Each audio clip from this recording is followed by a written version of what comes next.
Hello, agus fàilte go trí seachad den program ag BBC Alba a bhís a taispeanach na scíalach an ingantach fó saoil spórs na ban in Alba. Is me Iona Ballantyne agus ha mi tolig sé ag a bhfuil Hannah Miley sé bhuannaich bonn-òir thuras ag na Geamaichean na Cluinnidh Iona san stiùidio. Program na héiche noch, Cluinnidh in neach gosúra bh Hannah si chaidh agus arst a sé dreuchd a leig bhon garid. Ha skipper Dundee United, Danni McGinley, I gíise do trí seachad mar a hadal gaibh sin an in SWPL hin. Agus Cluinnidh bh Katie Pake a ha brein mún bheith a heiche snàmh. Hannah, welcome to 360. Thank you very much for having me. It is so good to have you on because there's so much to talk about. We did have you as a feature guest way back when you were still competing. When you're still competing, obviously life has changed a lot since then. How are you kind of adjusting to this change? It's been an interesting journey so far. Saying I'm retired feels very final, so I've tried to change that word and call it a transition. And since then, I've enjoyed a bit of free time, enjoyed some lions, but you know, 4:30 a.m. starts. It's like, yep, I can, sleep in until 7, 8, great. But yeah, there's been a lot of things going on that's been really helpful. Working around female health, dabbled a little bit in as a stunt double for a film, Pilates, emet therapy. It's been good. Building my confidence and building on opportunities and meeting some really cool people too. It sounds like there's a lot going on. We will cover kind of everything that you're doing now soon, but I just want to go back to your career because it was incredible, especially when you kind of lay it out. So, two-time Commonwealth champion, competing in 4 consecutive Commonwealth Games, 3-time Olympian, European champion, world champion, just to name a few.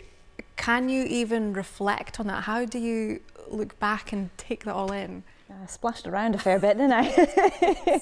I guess it was normal for me. I loved being in the water, and that was always been my biggest passion.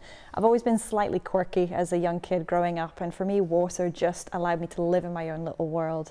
My dad was my coach, and it was just that partnership and that kind of family unit. It was the two of us against the world, and then my family were there to support, and it was just great being able to travel the world. I mean, at the age of 15, 16, saying to your school, by the way, I'm going to be missing this week at school because I'm heading to Australia. It's quite exciting. And I just loved branching out and exploring the different countries, exploring what I was capable of doing. And it was just like climbing a ladder. You reach one level, right, I want to go to the next one. And it just kept going again and again. So yeah, I just absolutely fell in love with the sport as it was. Winning medals and the accolades were great, but the core of it was just being in the water itself. It was very much a water baby.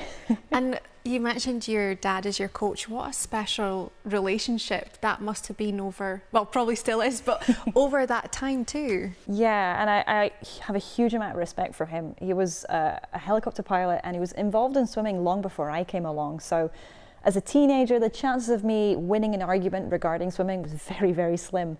But he gave me a lot of respect as well. So I think that balance of that give and take and that partnership growing in development, not just as father and daughter, but as coach and athlete, it was really special. And for me, being able to perform at the levels that I took it to, was a reflection of the work that he did as well. And family's a big thing for me. I always, very family orientated. So representing not just my country, but my family was huge. So yeah, being able to take him along as, my coach, and for him to be there, the first person to see in the stands, those moments mean a lot more than possibly actually even standing on the podium.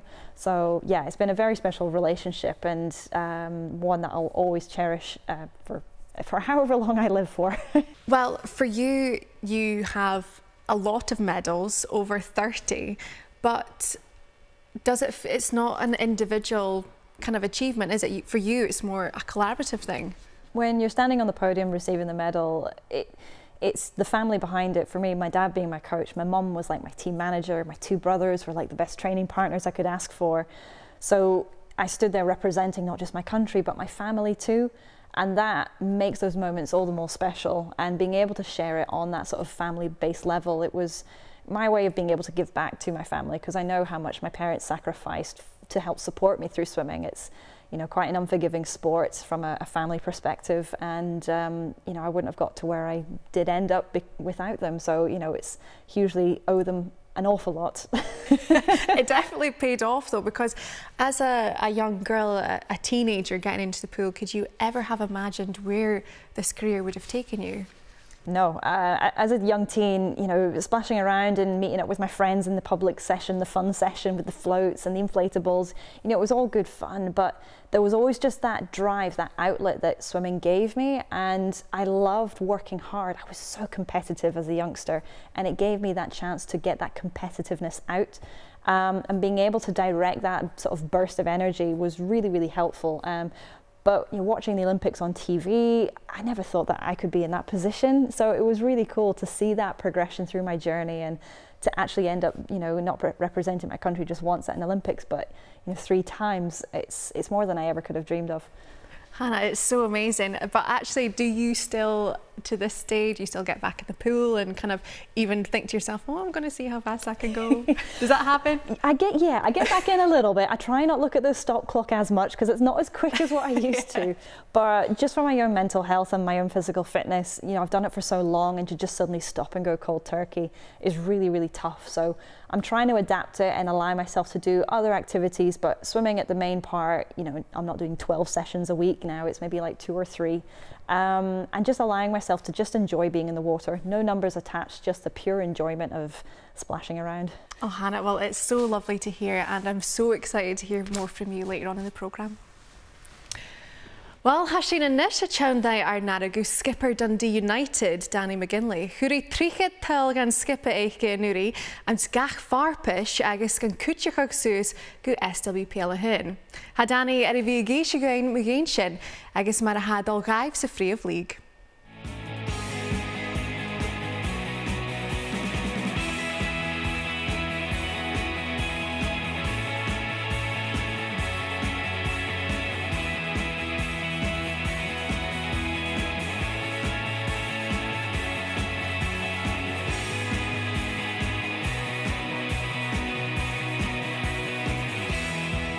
A stiùidio ball cosha a chluich gan dóiseach san scáil. Háisí go dreuchd san spórs ag Danni McGinley, Cluinnidh Iona Farmington. It was at primary school. Myself and one of the girls that I went to primary school with, we seen a flyer on the kind of notice board for women's or a girls team at that time in Perth, and we got her mum to take us along, and pretty much she's fallen away from football and I'm still here. I think since a young age, since I knew that that was my sort of thing and I was quite good at it, I wanted to keep going, and here I am at the top level in Scotland, and I'm quite happy, and yeah, just trying to keep going as long as I can, really. Yeah, it was different. It was a big step up at that point. I was playing with a lot of experienced players who have gone on to do some quite good things. There was players like Rachel Small, Kelly Clark, she's obviously fairly young as well, but there was girls there who have gone on and been ambitious with their careers, and it just shows that I was in and about that, and it just taken a different path. Glúis Danni gona Geamfield Swift agus le chomas a bheith Giannu le bhí fáin na tall, glúis í a dáis go forfa Farmington agus gan cúteach suas go SWPL a hin, an a dábhí leis a seachad. I really enjoyed Geamfield. That would give me something a bit different. I got more game time, more minutes, and probably enjoyed my football there a bit more just on the basis of that. It was competitive. I had a lot of competition round about me in my own team and within the league. So yeah, I enjoyed that. I enjoyed all my time there. Just let's say any time scoring goals is always good fun. But I think at Geamfield I was quite comfortable, and that was probably what led to the decision to move on and go back to Forfar, just for that extra challenge and that step up again, just to kind of push myself a little bit further. It was probably in my comfort zone at Geamfield, and yeah, I needed that step up. Obviously winning anything's good. I wasn't there for that long, but I was still quite heavily involved in Forfar's success, so that was nice to be able to impact the team in that way. But yeah, just opportunities arise and you've got to take them, and I think the team fully deserved promotion that year, and being from a place like Forfar, there's, you know, it's difficult to recruit players, so I think we did well with the local and kind of the smaller team that we had. An a dábhí leis an 9 chaidh Danni go Dundee United far a bhfuil háasta chluich an Jew, as you toshach toshki cartulich nu de vaie de garstachig, could you geen skip a artige hollenug and tezen se chai. Le Danni tók al dh'aois cluiche duna bliana an an SW Pilaga ag na dh'aois an SWF. It was when Gavin Bhith was still here, so I had been at Hearts for a spell, spent sort of a short period of time at Hearts. We won promotion there as well, but then there was difficulties logistically. It was a lot of travelling and a lot of time away from home, so I made the decision to kind of try and find something a bit closer at home again, and Dundee United was the next option. And yeah, I just took it with both hands, and I'm thoroughly enjoying it. I think it was difficult for me. I joined in December 2019, and then I was affected by a personal injury in the first game of the season against Aberdeen, so I sat on the sidelines for the majority of that season, and then COVID came along and we had all the setbacks with that, so I think that was the opportunity to just go and say, do you know what, the time's now, and give it everything that I had. So when I'm scoring goals, I'm happy. If I'm helping the team, I'm happy. But overall, yeah, I was happy with my own personal performance, but I always want more as well. So there's definitely some out there that I should have scored that I didn't. So yeah, overall, chuffed. I was really surprised, to be honest, because without being cliche, these awards normally stay in Glasgow, so to be nominated in the first place was quite a big thing, and then I was nominated alongside Robin, who I've played football with for a long time, so it was nice for both of us to be able to attend that event, and to come away with the award was a massive achievement for me, and it's probably one of my proudest moments in my career. Anis Johnson SW Piala Hearn, charawn skip a bulloch keenjach hit in a dúling of our roichba I toshach na season. Ach fa fysach gyfemat a vid larger, answer hula game. Yeah, I think there was an apprehensiveness. I think everybody was a bit unsure what to expect. You see the teams in the top league for several years. Glasgow City have dominated. You see Rangers and Celtic coming through now with, you know, the money that's behind them. I think there is that kind of nervousness, but first game of the season, we did really, you know, we really put ourselves out there and showed what we were going to be about this season. And since then, we've had some ups and downs, but more positives than negatives probably on our own analysis. So we're happy with where we are, and I think we've got a lot still to show as well. It's one of these ones where we probably have lost a couple of games that we would like to compete more in and take points from. And there's games where we've maybe been on the harsh end of a refereeing decision, but that's football and these things happen. So I think this team can go far. I think it's limited, the resources that we've got at the minute, and I think it's difficult to compete with what other teams in the league have that we don't. But I think if we stick together and work hard, then there's no reason that we can't be competing in and around the middle of the table. A Danni Pake gyn cymra game yn ban idd Cluinnidh Iona an Alba. Le torf ar a corman, the Eindonewing, a harson a chloich. Yeah, I think it's really important. I think now for girls growing up, you know, the opportunity's there if they want it, and there's a career at the end of the day. Probably for the older ones, like myself maybe, we're maybe going to miss out on that, but I think all the hard work and the years of kind of sacrifice that we've put in will kind of help the younger generation coming through. So yeah, it's good to see, and the younger girls that we've got in the team, they all work so hard, and you can see that they're ambitious, so if they all kind of do that, then we'll have a nice Scotland squad in a few years. I think it's grown a lot. We can see us now getting opportunities at Tannadice and things like that, and other clubs are playing at their parent stadiums, so that wouldn't have happened a few years ago. Even maybe 5 years ago that doesn't happen, so I think even in the last 5 years it's grown massively, probably helped by the Euros and things like that being successful in the UK.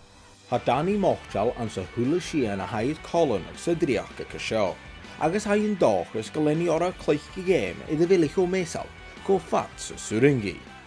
It's one of these ones, I'm probably quite realistic. I know my own limits, and I just want to keep playing football for as long as I can and staying as fit as possible, and try and contribute with goals and assists to the team whilst I'm here. I'm really proud. I'm proud of everything that I've achieved in football and everything that, you know, is hopefully still to come. But yeah, overall, I just, you know, I enjoy playing football, and that's the main reason that I do it, and that's the main reason that I sacrifice everything that I sacrifice for it.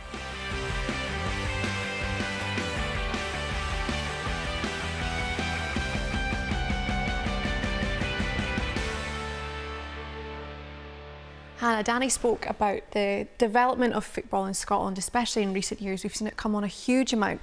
Have you seen the same in swimming?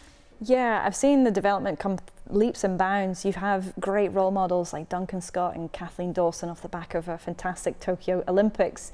And then the Commonwealth Games, you've got Katie Shanahan, Ross Murdoch. You know, these athletes are the forerunners inspiring a lot of these youngsters coming through.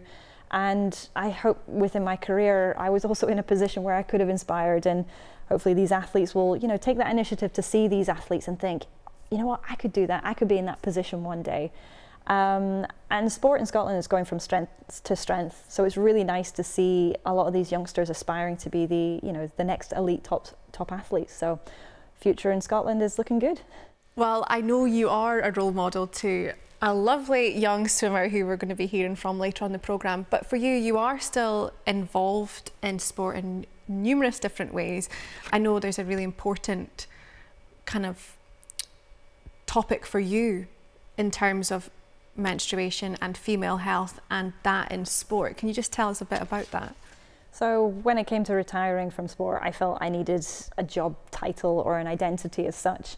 And it's been really difficult trying to transition away from competitive sport into figuring out, where do I fit in the world? Where can I get the biggest impact? And for me, I believe that motivation comes from passion. And if you're passionate about something, you're more likely to be motivated to do it. And the one thing that always kept cropping up for me was female health. And actually surprisingly realized how little I knew about female health and my own personal journey with it. In 2020, during lockdown, I was very shocked to find out how little I knew about my own body. All the things that I thought I knew were actually not wrong, but I was very blinkered. So I went on a personal journey and discovery to figure out how I could get my cycle to be the best it could be, and actually view periods and menstruation in a way that's positive, because they're always associated with hindrance, impact, negativity. So how can we change that narrative? And also looking back when I was a junior, when I really struggled, my dad, bless him, would go and try and find out information, and there isn't any information or not much information to support coaches when you're coaching young developing athletes. So I've been on a mission working with different companies and different sports clubs and individuals to try and help educate, share information, to empower athletes and coaches to better understand female physiology, better understand how it can be used as a superpower, and actually work with the cycle, work with the body, and for the person who menstruates to find what is normal for them so that they can maximize their potential both in sport but also out of sport. You know, how it impacts exams when you're doing maybe a job interview or when you're working in a job workspace. And the potential there is huge, and I feel I want like a harmonious workspace so that both athletes and coaches, employers, employees can work together, and it doesn't become a buzzword, it doesn't become a shocking tagline story. And just trying to further improve our female health, really. So. Well, that's the thing. Your career was incredible. Like we've heard, what you achieved is kind of beyond so many people's dreams. But do you think that things could have been different had you had this information when you were younger too? Yeah, I definitely think things could have been different. I certainly could have looked after my body a lot better, maybe health-wise.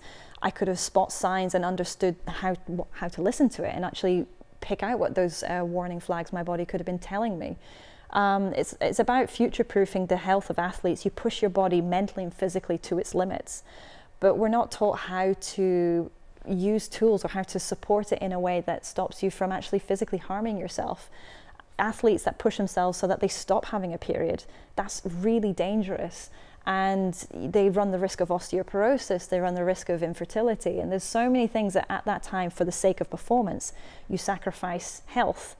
And that, for me, I do not want athletes to sacrifice future health for the sake of performance. And also for young athletes finishing, or young girls finishing puberty, not wanting to take part in sport because of experiences, because of maybe not managing or understanding or coping with how their body is developing through puberty. So for me, it's about retention of girls and women in sport, hopefully helping support them in any way that I can. Well, Hannah, it's hugely important work that you're doing, and so good to hear somebody out there within the career who's really speaking about it too. We will come back to this shortly. Well, in talmanis cloin sin bhó bonach og ingandach eile agus cuitegan bhfuil Hannah Miley sin Katie Pake. A Katie bhí brúd McGinn bhí tílagar ascu snàmh is sé bhí stríla aillse.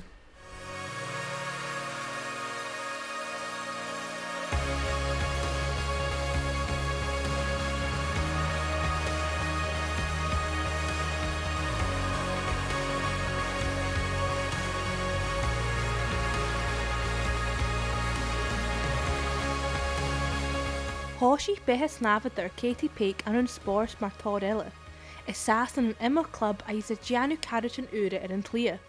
I liked sports a lot when I was younger. Always involved with swimming. I was involved with football for a while, but I really liked the team aspect of sport. Meeting new people outside of school, you know, making new friends. It was great. Katie was a spirited young child. She enjoyed to do lots of things, you know, whether it was running, whether it was kicking a football, cycling. She was just a young free spirit who just enjoyed doing anything, that enjoyed being out in the fresh air. An 2017, beidir Katie a hamas a bhín an lochleisiche a chud go ún tuamh, nuair a thuirí meach go raibh aillse snàmh orra. It was very difficult for Katie to actually stop sport, and it was actually like she'd hit a brick wall mentally but as well as physically, because the things that she enjoyed doing, football and swimming, predominantly were her loves and continue to be her loves, was the hardest thing, because you're not allowed to walk. You know, you've got to have crutches, rest yourself at all times because of the impact on potentially breaking her leg through the cancer. So it was very, very difficult. But throughout that, you know, she was still planning in her head about what do I want to do, and the amount of time she asked when can I go back into the water was very evident, not just to the consultants and the specialists, but also communicating to her swimming club to say I'm coming back and these are my plans, and so don't forget me. Jobrichen chemotherapy an knaf droma agus me and Katie. Ach van aillse haas an an kosh aillse sliasach. A facal Katie aillse chill like union dulich. I was given 3 options, and I looked into all of them. I got told what all of them were, but I'd done my own research and I came to the decision of the rotationplasty, because it's more adaptable, more easier for it to get back into sport, I guess. Katie was very clear about her future and what she wanted to do, and what she was clear when she was speaking to our consultants and the surgeon was about what can she do, or what procedures can she have that will help her and give her a fulfilling life, and to be able to for her to do anything, whether or not it's swimming, running, playing football, you know, anything she wanted to do. It's a lot easier with a prosthetic leg than the other 2. Well, personally, for me, it sounded a lot easier. The surgeons did also tell me about that it was better for sport, I guess, as well. Thosaigh Katie a rotationplasty. Aillse atsavai fine shad, chumi a hinchin chilich go spores, agus thosaigh farin de as. Always in my mind, constantly thinking about swimming. Yeah, that was basically the one main thing. I just wanted to get back in the pool, back in sport, get myself going again. One thing that was really good was she kept in contact with her swimming club, and you know, they were very conscious about the traumatic journey that Katie had. So one of the first things she did was go into the water, which as a parent was quite emotional. You know, before cancer, swimming, competing, you know, doing everything that an able-bodied person could do, to going into the water and having to be hoisted in to start off with, and then dealing with that, people looking at her, sort of saying you're different, but it's okay to be different. She also started to do some wheelchair racing to improve her upper body strength, which also helped with the physio, with helping her to walk again. And you know, with football, she started going back to football with her crutches and her prosthetic leg. She was like Bambi, but didn't matter to Katie, she was still participating in a sport she loved. Yeah, no, I hate being petted. I don't want that, no thanks. I like to be independent, I like to try stuff, I just like to dive in head first, basically. Was skipper balkosje Katie wraith rovers uavasach teichel nuair a híli. Ach nuair a hánig in town tjín go cúnach day sports and bechor focus a bhíir. Char aun ach own tug. The football and swimming kind of conflicted with each other with the training, and really swimming, it's always been like, ever since I was a kid I always said, well, what do you want to be? I want to be a swimmer. So it's always one of my big dreams to become a swimmer. So sadly I had to drop football and focus on that. I mean, don't get me wrong, football's great, but I was always more of a, I was always in the water. I always wanted to be in the water. It was always just that kind of thing inside. Inclusion in sport is really, really important, and Katie's been very lucky with her current swimming club with Cluinnidh about them making an adaptation, supporting her, you know, through her pathway. Scottish women have been amazing. The water gives her freedom and movement, and you know, whilst it's still it's an individual sport, but it's also team. She trains with her squad, she goes to competitions with her squad, she meets other swimmers from other clubs, and that they're part of one, you know, team. That was something that was important for Katie to say, that it gives her greater opportunity. She loves to swim, it gives her freedom. When she's in the water, she just feels like Katie. Han taich vo sport cúram FIFA a je snàmh na Alba dreuchd a horsha Katie, if vi an Cho-fhlaitheis a shara surin vi. It's an amazing family, it's very humbling, and they've been really good with us, with Katie particularly, in helping her, you know, look at other funding opportunities, or whether or not it's, you know, getting extra training, you know, being funded to get a one-to-one coaching session with Hannah Miley, which Katie's found valuable. Oh, I mean, Hannah Miley. She's Hannah Miley, she's great. It's been amazing working and training with her. She's a great help. I mean, she has all this experience and she's helping me. Like, she's really massively helped my technique. She's also helped me with keeping calm, just like, you know, I mean, nerves are good, but like just trying to relax myself, focus on the race, what I'm meant to do, my technique, you know, just really swimming better and improving. Also, there's a great network of support out there for Katie, but for us, we said, can you help? And it all started off with the amazing Disability Sport 5. Han taumni teach a cé dh'aois san Katie. Ha je ras vil ver géri vi, le dreuchd san sport a ha mesler, aillse teolch a jeisial taich go horsí an Cluinnidh. I'm proud to call her my daughter. I'm proud to be her mum. And, you know, throughout all her childhood, you know, she's shown an amazing vision, inspiration, strength, and for looking at her going forward, she's got a fantastic people around her to help her, and, you know, making those choices as a family. We're ready to go wherever she wants us to go. I mean, I like to do little targets, but I mean, my main targets is to try get to the Commonwealth Games, try get to the Paralympics. They're like my main two, just biggest dreams. And she's an emerging athlete, and you know, that's what makes us so proud of her, because she's done it herself through her own merits and ability. Sin teachgrach a het Katie do oigri ille a has smunch spores, njo dreuchd iachin if vi gasling gemór. Chanelu feinach bhith, mar sin Gianna. Anything's possible, so I'd just say go in head first, try stuff. I mean, it's all about trying and trying again, you know, adapting things. There's really anything you can do, just put your mind to it, really.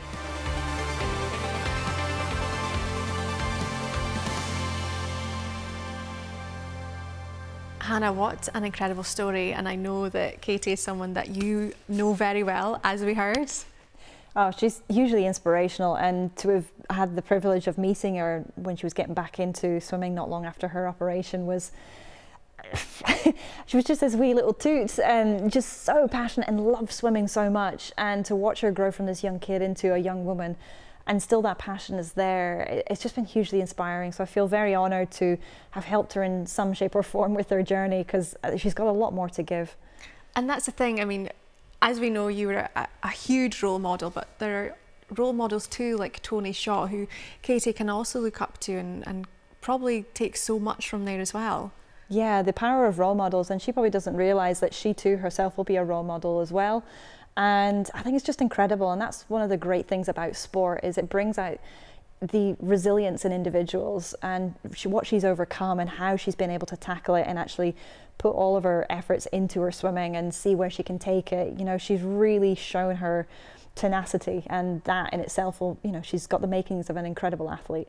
It's really amazing, and like you say, it's very exciting to see where Katie can take this, so we do wish her all the best. But for you, I know there's still a lot going on, and it's still kind of, like you say, that transition from competing to life after sport, can we say? Yes. So what is kind of coming up? So at the minute I'm running quite a lot of workshops for both athletes, coaches and parents. So these workshops are for any sport. It's not just specifically in swimming or aquatic sports. Working with club, national sports, even going into business and corporates as well.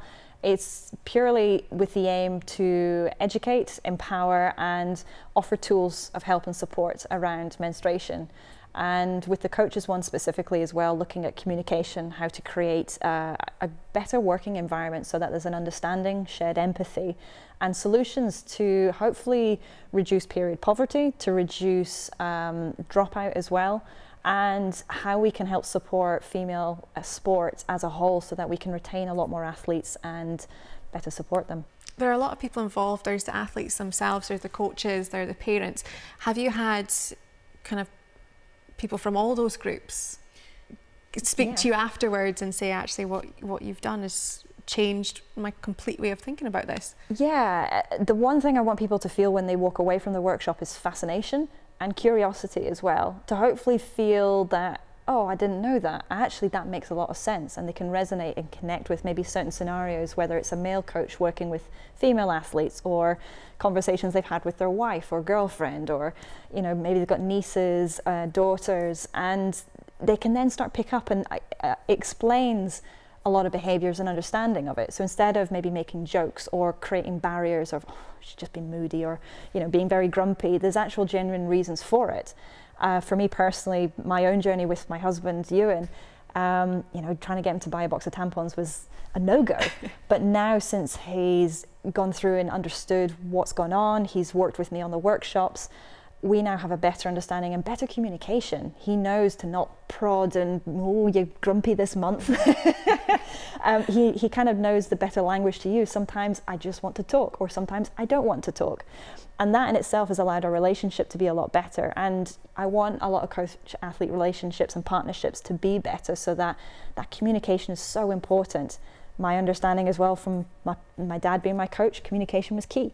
So if we can help that communication to be better and better supported, again, it just helps that development of the athletes and the sport in itself grow. It's really incredible what you're doing. I'm really excited to see how this will continue on and continue to grow, and people having these conversations too. But for you, it's probably quite a, would you say, monumental year, switching over, like I say, from the pool to life after the pool. But you still were involved in swimming at the Commonwealth Games. Your first summer in 20 years not competing? Yeah, it's been a while. so to be back there and actually to be watching these athletes competing on these Scottish athletes, how was that? It was quite intimidating to start with. I wasn't sure how to cope with it. The transition away from competitive sport, I thought I'll be fine watching, the whole point of me stepping away from competitive sport is to not compete. But when I walked on poolside for the first time, knowing I'm going to be there as a commentator rather than a swimmer, my first thought was, I forgot my swimsuit. It was like the panic and the usual habit and routine of when I walk on pool deck, the feeling, the emotion, it was still the same. And then the sheer panic of realizing I'm not prepared. But it was really helpful. It allowed me to actually enjoy watching their competition, and just seeing all the athletes perform, and actually you can tell I've got the gift of the gab. I can talk. That's what we love. Yeah. Oh, Hannah, it's amazing. But we are so thankful for you joining us this week. It was great to hear your story, everything that's coming up, and hopefully we will hear from you again soon. Thank you. Well, sinna son in noch, and a chiachgain be ard ofgar bonnaich Alba a-nis spors Maureen McGonigal Colroom sin studio. Jan Keen Shoch Gavel Cho-fhlaitheis BBC Alba Eccles gan Calshiv, programs and B. Hishin Shiv and a thuras.